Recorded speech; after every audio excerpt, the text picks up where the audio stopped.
Two men, both violent, both obsessed with revenge, both surrounded by bloodshed.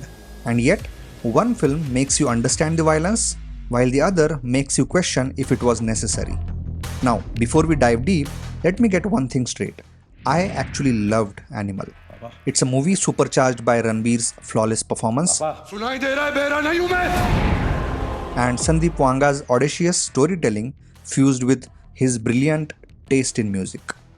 So this is not a bashing video, and I'm not saying Animal is a bad movie, because it's not.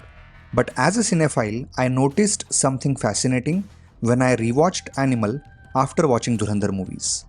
So today let's talk about why Dhurandhar's violence feels justified, but Animal's feels disturbing. So let's start with the surface similarity. At first glance, Dhurandhar and Animal belong to the same genre.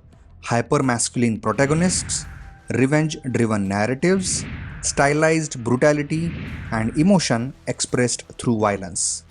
But cinema is not judged merely by what happens on the screen. It's judged by why it happens.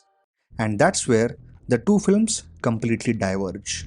So let's talk about the hero, indulgence versus desperation. In Animal, our hero wields his father's immense wealth and influence as a weapon, turning a personal grievance into a high-tech private war. If Ranvijay wanted, he could have used his wealth and influence to find his enemies and bring them to their knees without even lifting a weapon himself. It's violence born out of resource and entitlement. Contrast that with Jaskirat in Dhurandhar, for whom the violence is a last resort. His family members are killed, his sister is kidnapped, police and law enforcement has failed him, so his back is against a wall, making his descent into brutality feel like a necessity for survival rather than a choice of ego. It's like a difference between buying a war and being drafted into one. One man uses his power to seek a violent identity, while the other is stripped of his power and forced into a violent destiny. Next, moral lens. The impact of cinema is left by what audience exactly feels when watching it.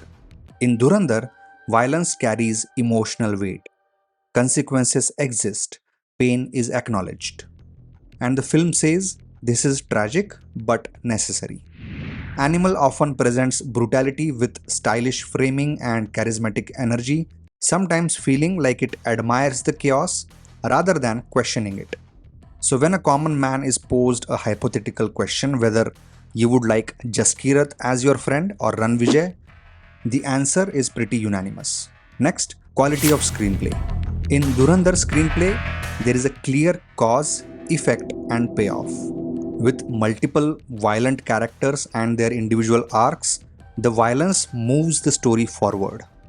Animal screenplay is segmented storytelling with emotional repetition and powerful scenes but very uneven overall arc.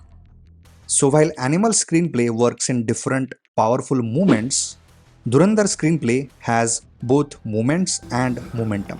घायल हूं, इसीलिए घातक हूं. Next, execution or direction. You can think of movies like Godfather, Kill Bill, Goodfellas, or even our own Kill.